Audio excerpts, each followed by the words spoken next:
Hello, everyone. It is Kenyon here, Basketball Rewind, and we are here for another day to talk about Raptor stuff today. How are you guys doing really quickly? I'm good. I'm good. How are you? How about you? As you can see, there's a lot of chords going on, but we're powering through. I'm doing after watching Kaishan George shot form last night. I'm doing fantastic. What beautiful shot he's got, man! It's like Picasso in a painting when he shoots the basketball. See the ball come off his fingertips, the rotation. Right. I mean, let's be faced. We've exactly been privileged to a ton of great shooters the last few years in Toronto. So it's nice to see that. Very true. No. Very true, coach. Yeah. Today, we're going to be talking about Immanuel Quickley, of course, and we're going to go through. If there are any audience questions at the very end, save them to the very end. We'll kind of get to it. So we're not ignoring you, but we just want to focus and get through this as quickly as possible. And anything that is pertinent to the conversation, we will get to. But yeah. With that being said, let's just get into it. Immanuel Quickley is the man of the hour. And the real question is he had a down year last year. We're going to go through some of the stats. How can he improve? How can he be, I don't want to say useful, but in a sense, I guess, how can he contribute to winning and impact winning in the role that he is? And if not, can he impact it in a better role in the future? What does that role look like? Because I've heard a lot of people suggest there are pathways to get him there, and I agree. But then that begs additional questions. So before we get into any stats, what do you guys think? Oh boy, I mean, this one's a loaded question because it comes down to what is what is Emmanuel willing to sacrifice to become the player that could be the most effective player for this team. That's what it comes down to. Like as much as like you could coach him up as much as you like, you could kind of give him all the different pep talks and speeches as much as you like. It comes down to the player and what can they kind of break certain habits or certain ways they like to play for the betterment of the team. That in some ways, this is the biggest question actually for the entire season. Him specifically, Yeah, or just that that question that for everyone? question, because unless that question gets answered in a way that could help the team, we gonna be in some AJ Dabanska talks real quick. Yeah, and I think it's not just Emmanuel Quickly. I think the only person that you don't really ask that for, outside of like can they be healthy, is Brandon Ingram. Because I think at this point it seems like the team is more about, at least on the surface and the lip surface that's being paid for it, how to fit around him. Right. Well, as you informed me the other day, I didn't realize he had gotten that high up in average. I thought he was more like 23. So he's tickled 25 almost. So you got 25 point per game scorers rolling around the place. Is like the quote the old LeBron line: "It's fit in or fit out." Like at this point. So like you're not sitting around here saying we're gonna kind of pull back. But then again, this is Darko. We had a guy average 24 game, and we decided to kind of kind of find a way to minimize his impact. So with Darko, anything is possible. As I said before, Darko's a bit of a coaching zealot, and that's the other major question. How For much should sure. he let Brandon Ingram be Brandon Ingram? Those are the two biggest questions that I think going into the season. And then for IQ, it's like how do you nudge him into the role that he's supposed to be? So, Coach, your quick thoughts, and then we'll just jump right into it and go through some of the numbers, the good and the bad. Well, I think there's been two narratives around IQ over the last year or Mm-hmm. so. One is, well, he's overpaid right now for what he does. And two, well, he's a good player who's been hurt. I'm going to give him the benefit of the doubt to say he's a pretty good player who's been hurt, but he's going to show something this year. I'll give him the benefit of the doubt last year because last year was a bit of a mess all around. So quickly, I can make an argument. He's pretty darn important to the success of this team, and this is why. He's got a skill set that nobody else has on this team, especially the starting lineup. The above the break pull up three, he's probably going to be the best one at doing that. We know catch and shoot threes. He's very good. He's always going to be around that 39-40% from three anyway, and that's something that we just don't have a lot of. So Right. I think he's got to get stronger.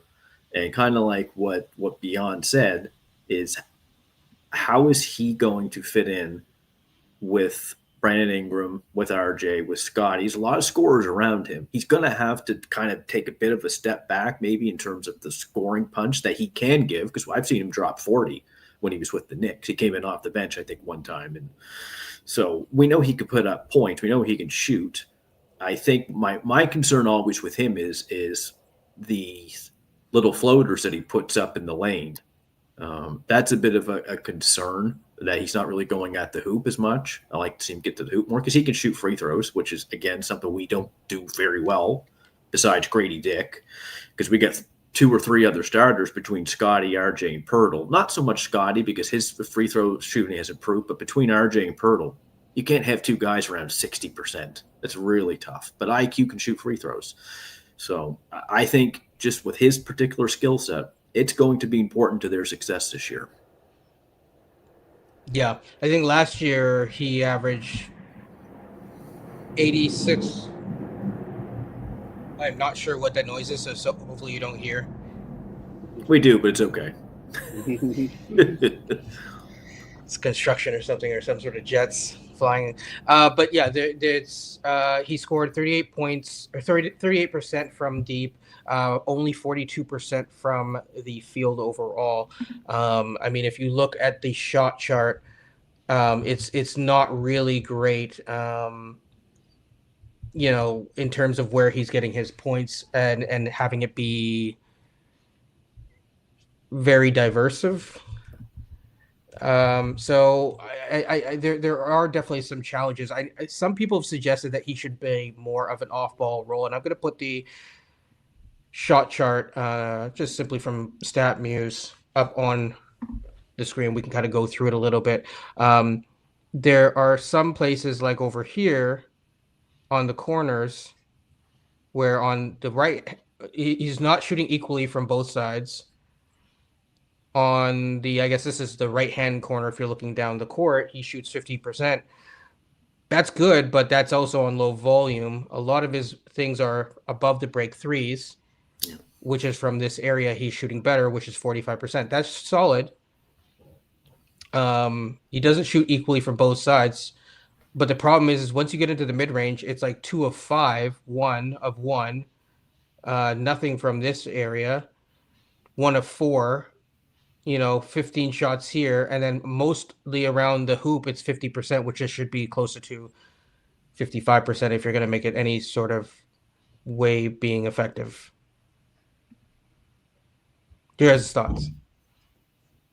I'm going to go back to something Coach said earlier. The above the break three. I think how they apply that shot throughout the year is going to be a real test of a couple things. One, the Darko philosophy of ball movement, and 2, the natural tension that happens with your top scorer and your point guard, especially when your point guard isn't your top scorer. Because there's going to be a point where if you say he's having a rough night shooting, and he tosses up 7 or 8 of those, maybe 4 or 5 of those above the breakthrough. Let's be a little more conservative. You might get a few spot ups, but say he stops at about 4 or 5 of them. And, say all night he hasn't been hitting them. At some point, the scorer's like, can we just run a play and get me the ball in my spots? And, and at some point, Darko's going to be looking like, dude, can we move the ball around? And that's one of the few times where I think this season where Darko and Brandon Ingram might be on the same page. Where it's like, dude, you need to fall back. And that's why I went back to my initial thought about how much can IQ kind of hold back him just being a natural instinct to score than actually facilitate. He's got to find a way to pick his spots better. And I think that tension showed up last year when he came back on. And we saw it immediately. This is where I made the comment last week for RJ's discussion that when IQ was playing, let's face it, Grady's numbers dropped. Just as a fact. All right. So so obviously Grady's no offensive player like Brandon Ingram, nor does he have the clout like Brandon Ingram. But that was something that was a little bit concerning, seeing how that was playing out. It was like, well, let me get it straight. Like, Grady in this case at some points were averaging about 20 a game, shooting like some ungodly number from mid range. I know people say, "Oh, it was it was like teams caught with him." I don't buy that one bit. Teams didn't catch up with him. I'm sure if we look at the stats once Scottie and especially once IQ came back, his shot attempts just dropped like a stone. That's what it was. Can I actually show you something real quick? Yeah, go ahead. Which adds to what you're saying.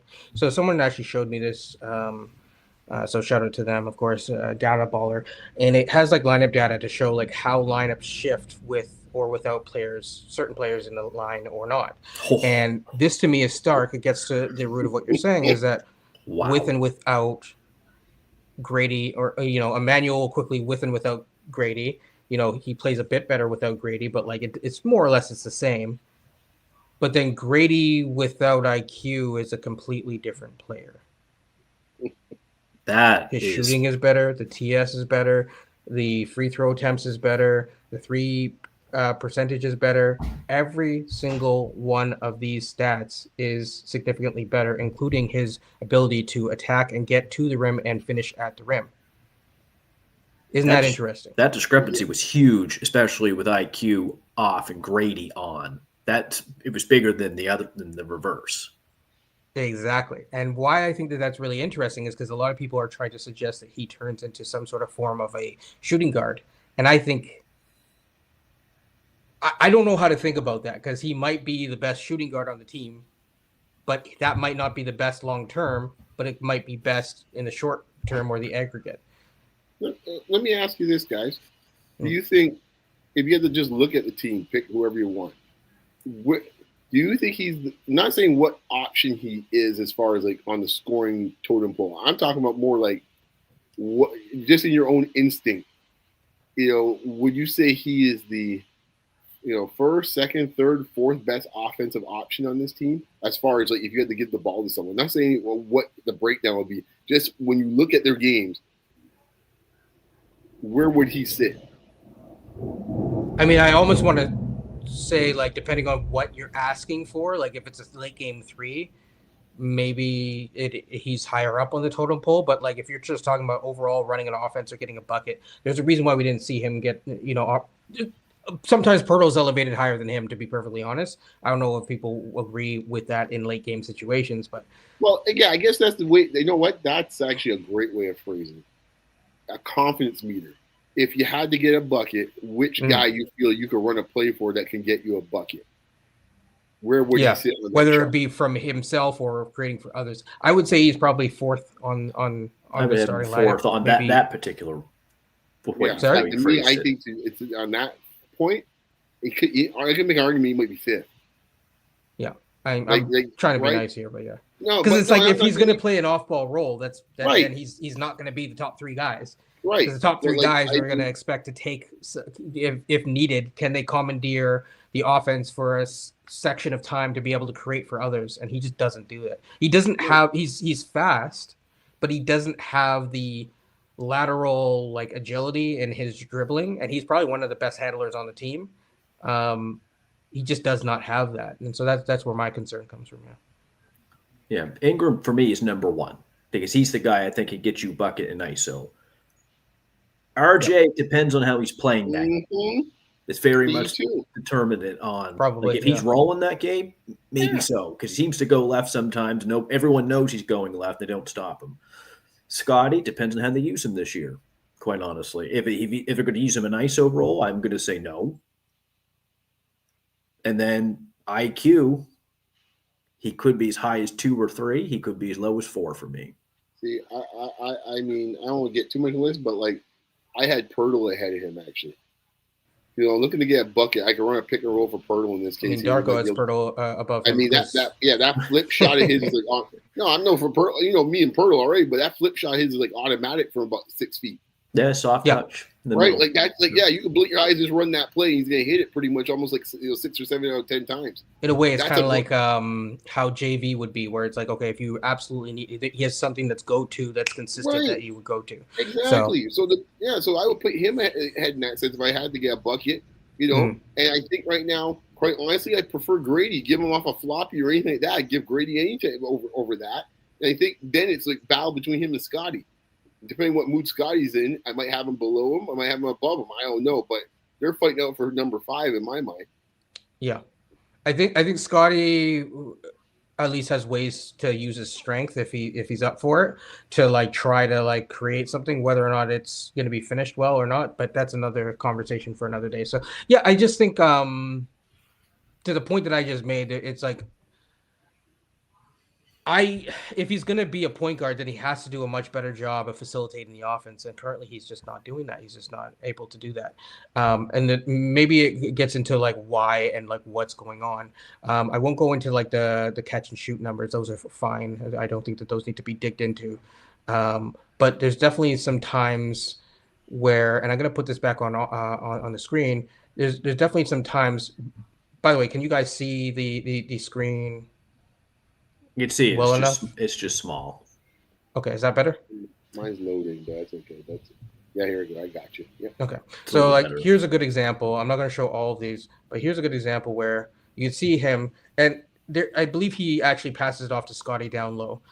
This is not, I mean, for offense, it's supposed to be predicated on ball movement and lots of like cuts and stuff like that. There's not a lot of stuff going on here, and then as soon as he dips it in, he's just kind of like just sitting there watching it unfold. I want to see more movement from these guys. Like at this point, I don't care, right? Like the play is done, but like I want to see more engagement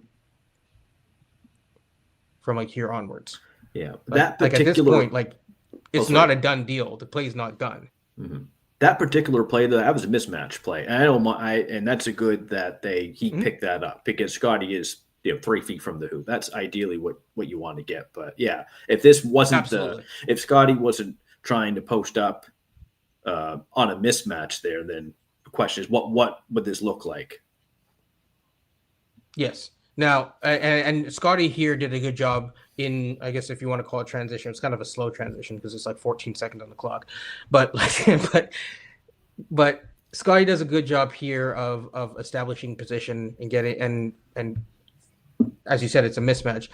But my thing is IQ off the ball. He passes off the ball. It's like, okay, yes, it's a mismatch, but like the defender's already it's partially recovered and there's already a double team. Like, are you just going to kick it and just sit there, or are you assuming that he's going to get to the line here? Like, what's going on? Yeah. Okay, I'll say this in defense of that particular play for IQ. There, I think where he's situated is actually fine in my mind, because like there's got to be some court balance, and so I would be concerned because God knows the Raptors last year had plenty of scenarios where no one's back in this case off a rebound, and then it's like a guy's got a wide open layup drill or dunk contest the other way. So at least he's in the position where a point guard would be to make sure that if something happens, he's the backline defense the other way. So I'm not killing him too much. I think the part you're showing there is that concerns me is like sometimes he isn't aware of like the matchup situation. That one's actually a good one that he showed. But I've sit there and watch him where it's like two things that point guard has to have in my mind if you're going to run an offense. One, you got to understand what the matchups are. And two, it's three things. Two, you got to know who's got the hot hand. And three, you got to be aware of like who hasn't been fed for a while. And IQ struggles, especially on those last two. I've sat here and watched many times where a guy's feeling it and IQ's down the thing and he heaves up one of these beyond the pull up threes. I'm like, dude, you just ran 2-3 straight plays in this case with the matchup with X player.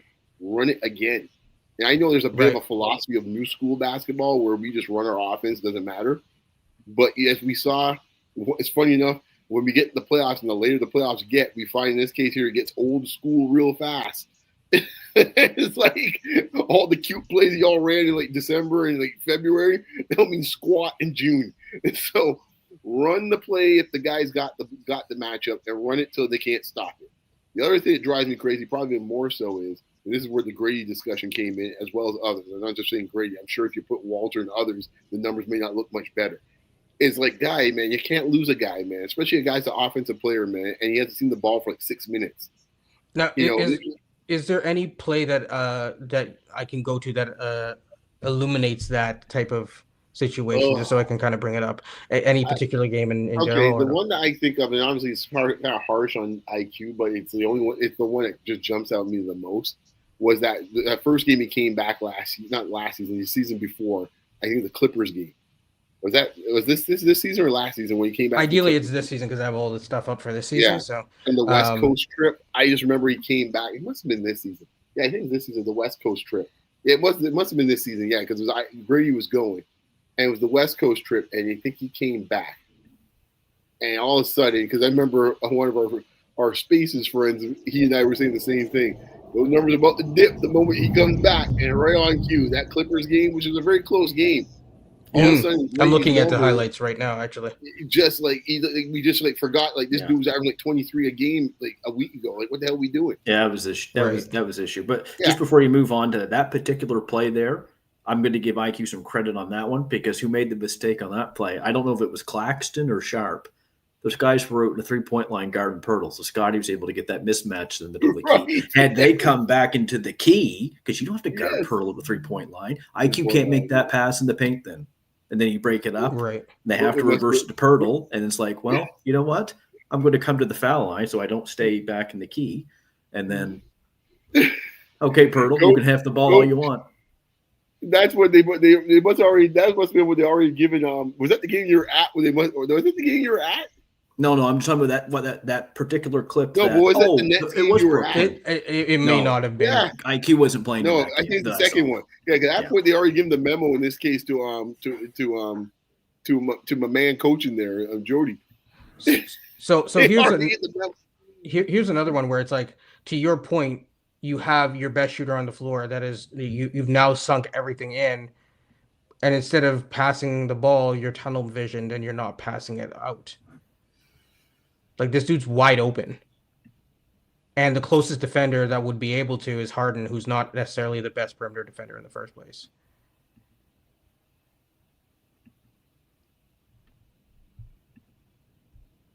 Yeah, that's one of those plays you have to know where Grady's at, because when he's going in, his peripheral vision is probably not going to see Grady. It's good to see whoever would be at the other 45, so opposite of Grady. He might be able to see that.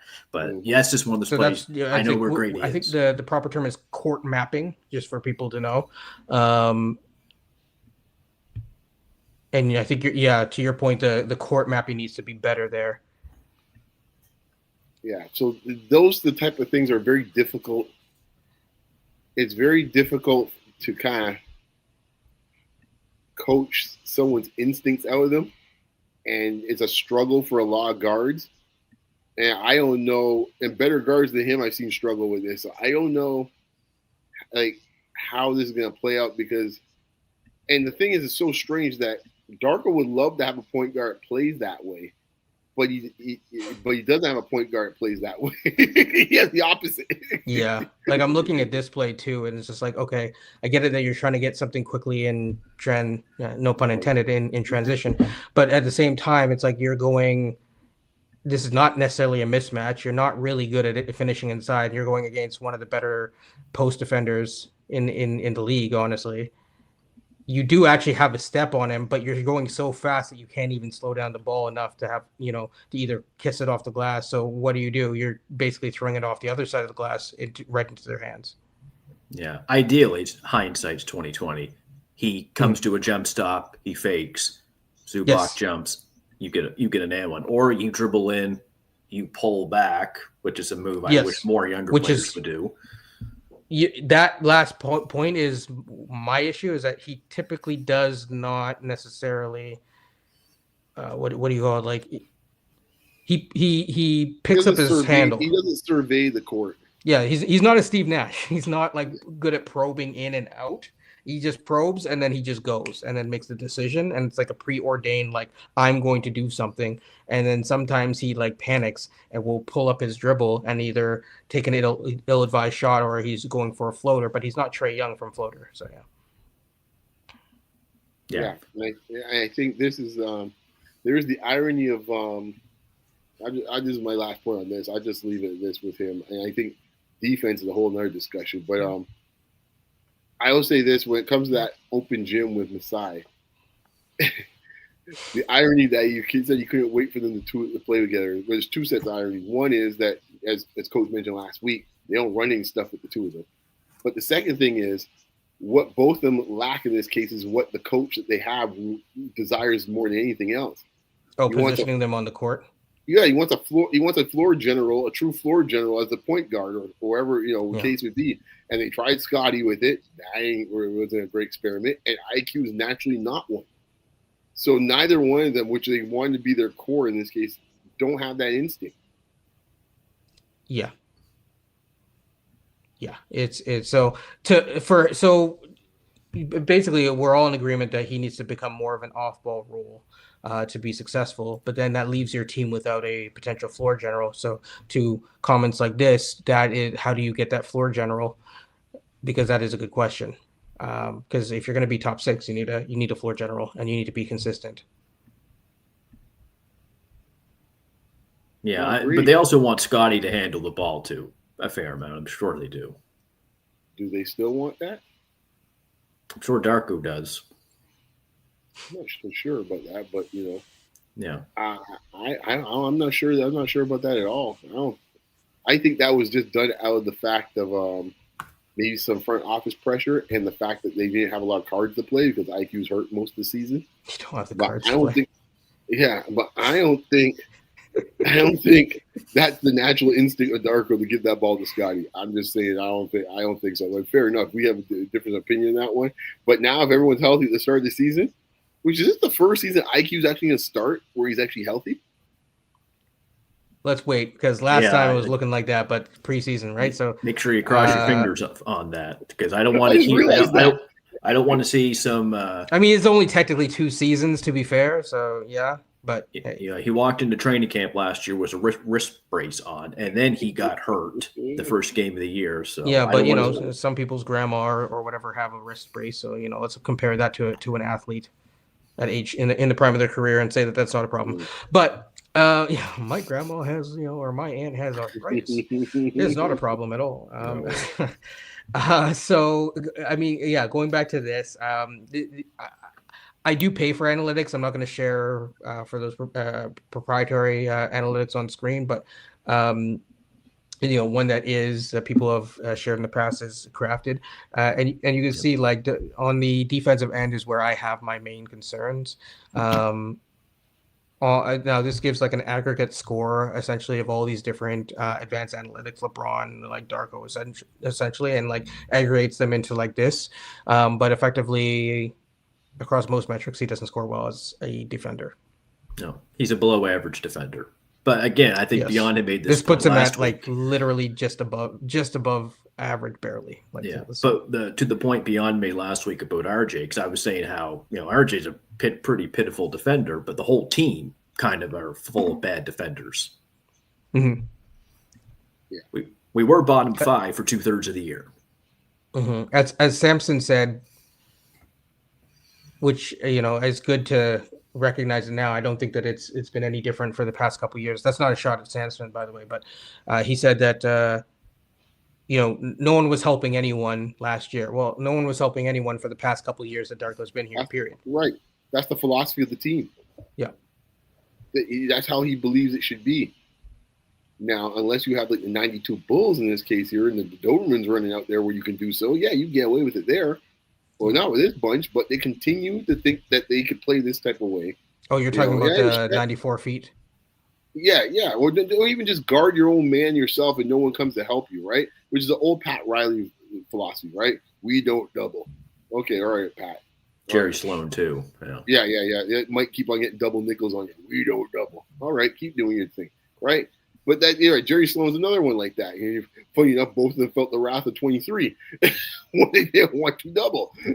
But at which cost him the game 6 of the finals, funny enough, because he didn't want to double Byron Russell. To give it to someone else. No, we don't double. Okay. But at some point, you have to look at the type of squad you have and realize, you know what? We don't have talented enough defenders to play that way. Well, exactly. That's the point that also interesting that I was just going to make as well. It was Jerry Sloan. He was asked a question one time. They said, "What's the worst thing you could say on defense?" He said, "Help." Help, yeah. His point was the more that you help off someone, that means someone else is open. Now you need to have the personnel to guard straight up all the time. Right. Which we don't. Between Quickley, Grady, and RJ. That's just Ingram. Possibly like, Ingram. The Ingram's no walk in the park either. That's why I keep telling folks when they give me these fraud fake defensive stats last year about the last third of the season. I'm like, how many of the guys that are going to be playing this year are going to be they're going to eat up most of the minutes are quality defenders? Yeah. They Well, get you look at Yeah, the this is a championship good team. conversation that I had with someone recently. I just wanted to put the IQ and Scottie. Basically, they don't really last year. They didn't really help each other. They didn't really harm each other. But going back to what you just said about, I think you were mentioning about Ingram, was it? Yeah, I don't know, man. No, but back to the championship team, when you had Lowry and Danny Green and Kawhi and Siakam and OG during the season, like you didn't have to worry about too much help because those Marcus guys Gasol, did a pretty they good also job, Marcus Gasol, to stay in front. This group is certainly not that group Right. for a variety of reasons. Almost every one of those guys are above layer defenders. Ibaka, keep going down the list. Like Fred. Yeah. Every single person you have to hide to that point is someone else that you're potentially putting in a disadvantageous position, even if they are like a DPOY level guy. So this is the reason why I kind of chuckle when I see people even in this chat is in top six is like, okay, top six how? You take a team like the Lakers who have two defensive liabilities, and they get scorched because of those two defensive liabilities. And that's just them with two. We got at least about 4 or 5, maybe 6. Yeah.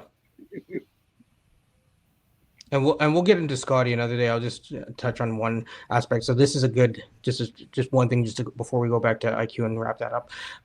So this is a nice play run by I guess Darko, and essentially it's to get the Scottie the ball going downhill in the post or whatever against Mobley.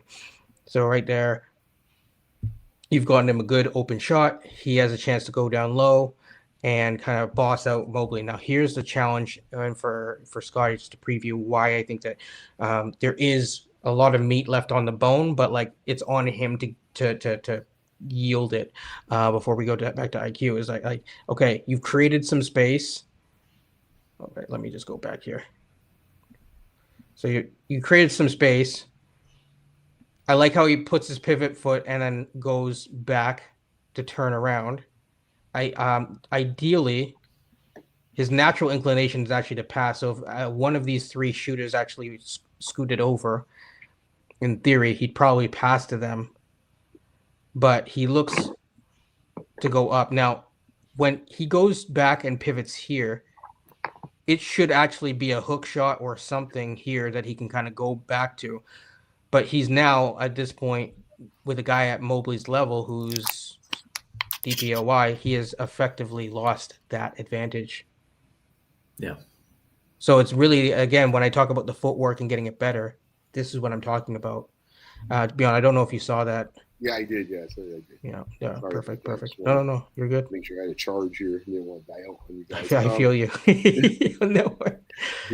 On a side note, Coach, man, boy, all year we better buckle up, man, because my man's gonna be talking about his man being DPOY. He's gonna enjoy that moment for a little longer. Who? Oh. You. I mean, driving against Mobley. He got one in the Wemby era. I'll just say that. That's true, yeah. But driving against Mobley is going to be a tough thing for anyone. I'm not disagreeing with Kenyon's saying because it's right. This guy's got to kind of recognize when to kind of take that jump shot. He's been working on that fade jump shot. That's okay, I would think, in the middle of the key. He's actually improved quite a bit on that. So it's hard. You just can't go into Mobley's body right there. You're not going to get a call that way because Mobley's smart enough just to stand there and use his length. So, well, yeah, he's going to have something more on the table than just that fadeaway, because if you saw last year around Christmas when he started deploying the fadeaway, it was fine for about 3 weeks. And then the scouting report started circling around. And then what they started doing, they started crowding him. And that fadeaway was gone by the time he got to the next month. The other thing, too, is that he uses it against players that he's way taller than. So, for example, if he's against, like, Trae Young, for example, you don't need to fade away, dude. And I've seen it in the summer, right? Like, just as a quick Scottie aside, I've seen him face up against guys in summer. Yes, it's like a G League or whatever the heck it is, or the Lobster League or whatever. But it's like you're going up against a guy that is not as tall as you. There are other NBA players out there too, but like this guy's not as tall as you. Just like rise up. Why do the extra fadeaway when you don't have to, when the guy's at your chest? Unless the guy has 8-foot arms. Well, that comes down to two things, right? It's been what you discussed, the body mechanics, and the other thing is the deficiency in dribbling. Yeah. Because if to your point, to rise up in this case here, therefore you got to be able to, have a quick enough dribble to just explode off the bounce, and it's not a natural move for him. But he will have it in a triple threat. But even that in a triple threat, I don't think he's a natural enough shooter No. Like some players need a rhythm to get their shot off, right? So for him, he's a natural shooter. Yeah, he's a rhythm player. He's like, because you'll see he likes to do the 1-2 and then goes up, right? Exactly. You can see him always doing like how some people learn how to dance the tango. It's like, okay, step 1, step 2, step 3, step 4, boom, and I'm good. But to your point, you're in triple threat territory. Now you have to work off the cuff. Now it's like, ugh. Yes. Sometimes they come out like flat-footed shots where he doesn't have his legs into it. It's not a natural thing for him. The feet definitely need to be set. The only one where it's not set is the fadeaway, and that's why he. This is it's almost like the trying to turn it into a cheat code, but really that is again. It's if he can turn that into a counter now, we can talk. So it's a good go-to move, but he needs another go-to move now. But back to Quickley. So I think obviously if he can improve as a defender, point of attack or otherwise, I think that's good. Is there anything else that you think that I'm missing? In terms of ways to like turn him into covered needs to be a better off-ball player, better point of attack. Is there a volume of threes? I know some people like to point to, if he gets 5.43 attempts a game or whatever. I'm gonna go with something else. I think coach will appreciate this, and I'm coming from a coaching perspective. I'll say that we'll know how well Quickley's doing is if he gets the keys to the second unit. That's a good point. That's a good canary in the coal mine. Yeah, like if he's the guy that's running the second unit with some of the kids and not the guys we think it would be, because I think we tried the Scottie thing. I'm not really sure I want to go down that route again. I want to see the Ingram thing. Yeah, Ingram would be a little more difficult because a lot of the guys you want to play the same position essentially as Ingram. So it's a bit of an awkward fit that way. If you beat him or RJ, probably at the moment RJ obviously has the lead a little bit because he's played with them more often. So then you'd say Scottie? Scottie may have to be the second unit guy with because then you're working him with CMB. So I guess that's where Mamu comes in. It is well, the other person you can run the second unit with is if he plays with Pirtle at the 5. That's what I was just thinking. Right there exactly. On the second unit because he loves to run Pirtle at the high pick and roll, the high post. So that's where you get to run his offense. That's where I can see it playing out. But how does that affect CMB? I think in the sense of CMB, CMB needs to find a mid-range, basically. A mid-range. Well, that's his shot, though. It is in kind some of ways, his shot. In some ways, I think I would prefer that. Yeah. The only problem is with that is like he'll have to be running off like DHOs with him, which is fine. Yeah. Be him or Walter or Grady to some extent, like that's fine. But I think that's the other person that, in some strange way, I think I prefer. In some ways, I'd be curious to see what IQ in the bench looks like or Pirtle in the bench looks like because the wing guys are all like I want to see these guys play. And I don't want the wing guys running those second units because the wing guys I want to watch are the second unit and Walter to some extent CMB if you want to call him a wing, and of course Grady. So if you want all three of those guys to play, you can't have a unit getting run by RJ, Scottie, or Ingram. One of those guys would be sacrificed. I would like to see a second unit sense. Actually. If I'm looking to optimize IQ, it'd be IQ and Pirtle, Grady and Ochai and CMB. Now, why you're gonna ask that? The defense, like you're fine, I think, with CMB and Pirtle and Ochai for now. You got stretch 3 shooters in Grady and Ochai, especially set Ochai up in the corner. We know how good he is shooting the 3. And I'm just thinking you can run a lot of DHOs with Pirtle and Grady. I think that would be a second unit I would actually think would optimize him and optimize the team offensively and defensively. And then you could have Ingram, RJ, and Scottie on the bench, and then they could come in at some point. Then you could put Mamu in within those guys. They get their stretch 5. And then you could have someone like Shed. I think you'd be okay. I think you're okay with that. The Mamu acquisitions are still rubbing me the wrong way. That's a discussion for another day. For sure. What? For sure. Now that he's here, I do think seeing his release and stuff like that, and yes, it is Euroball, but or Eurobasket, but he does seem to have a release that's fast enough that I'm not really worried about it. And he's an NBA vet. He's been in the NBA for a while, which does there's a level of competency that is needed. I mean, we're still the type of team that you said last time that we're bringing in someone to be a babysitter on the bench because they don't trust to not be Lord of the Flies. I don't know, man. I just think think that wherever those 10 minutes, I just would prefer to give them a Chauncey. I'm just like, there's going to be more than 10 minutes. It's going to be they're each going to get at least 10 minutes. I can tell you that right now. Really? Yeah, because Pirtle is not going to be able to play more than 28 minutes a game without risking injury. Yeah, that's true. That's a good point. Yeah. There's 48 minutes in games, so that's 20 minutes of galore.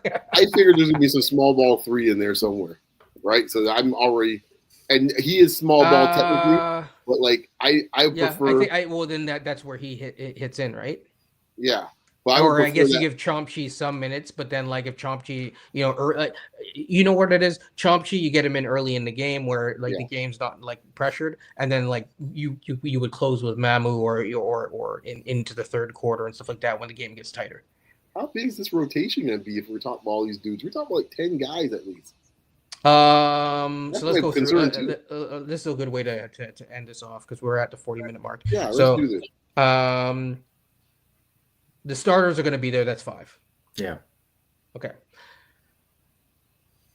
I am not entirely convinced. I think they're going to try Shed. Shed's minutes are his to lose, but there's a world where they go pick someone up because I keep seeing this Devin Carter stuff floating, and there's a world where we just go get Devin Carter.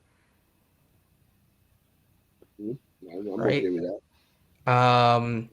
But let's say I don't know if you for sure. CMB is going to be there, so that's 6. Mm-hmm. Grady is going to be there at some level. 7. Mm-hmm. Jacoby 8. Mm-hmm. Okay. I think that the other 2 guys that you're getting. You tell me Mamu's I think it's going to be Mamu and Chomchi. That's 9. Ochai. Well, he just mentioned Ochai.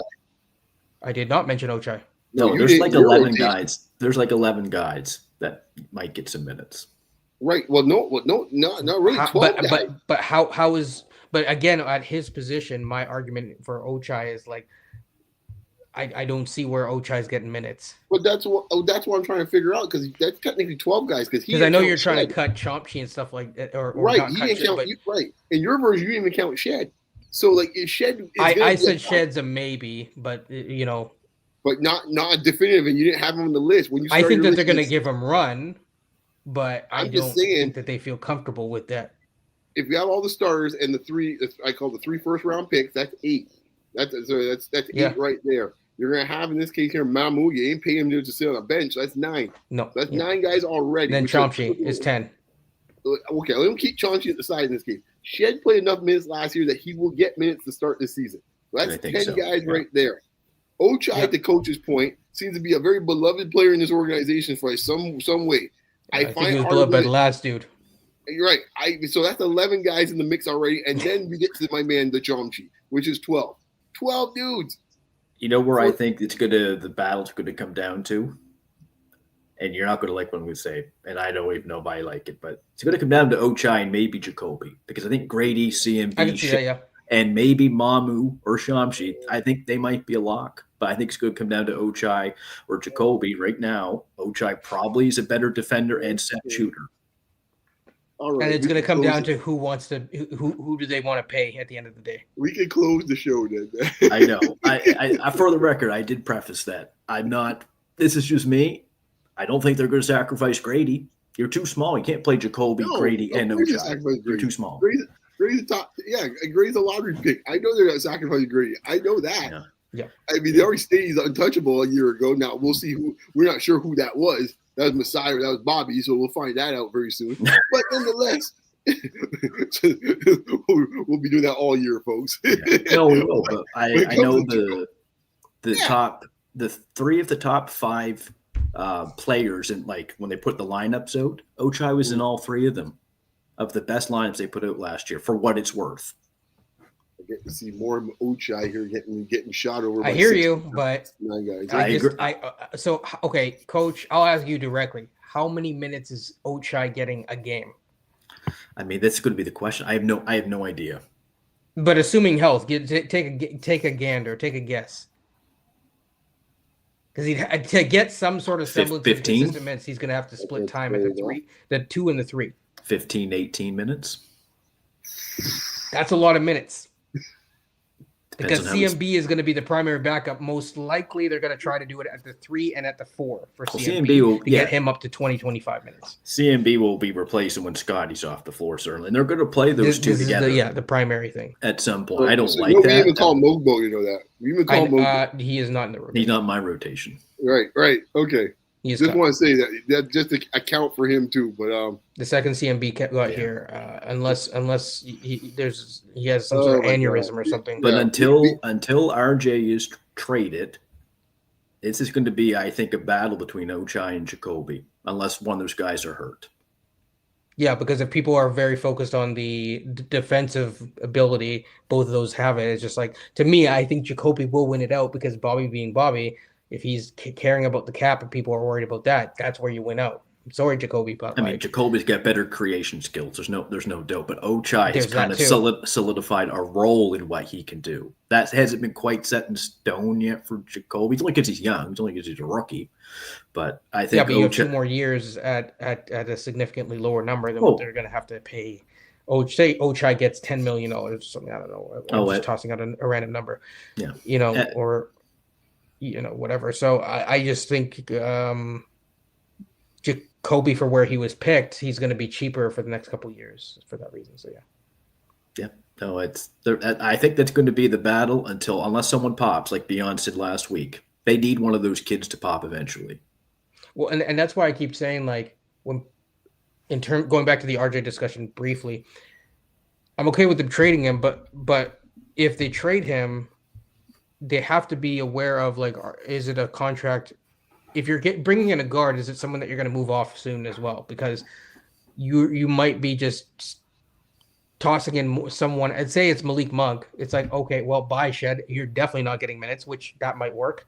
But you know what I mean? Like, it's like now it's like, is it an 11-man rotation? So, yeah, I think that's a good. Malik Monk, Jacoby Walter's not seeing the floor. I would the actually. role that it's going to be plays, Shed. It's going to be Shed.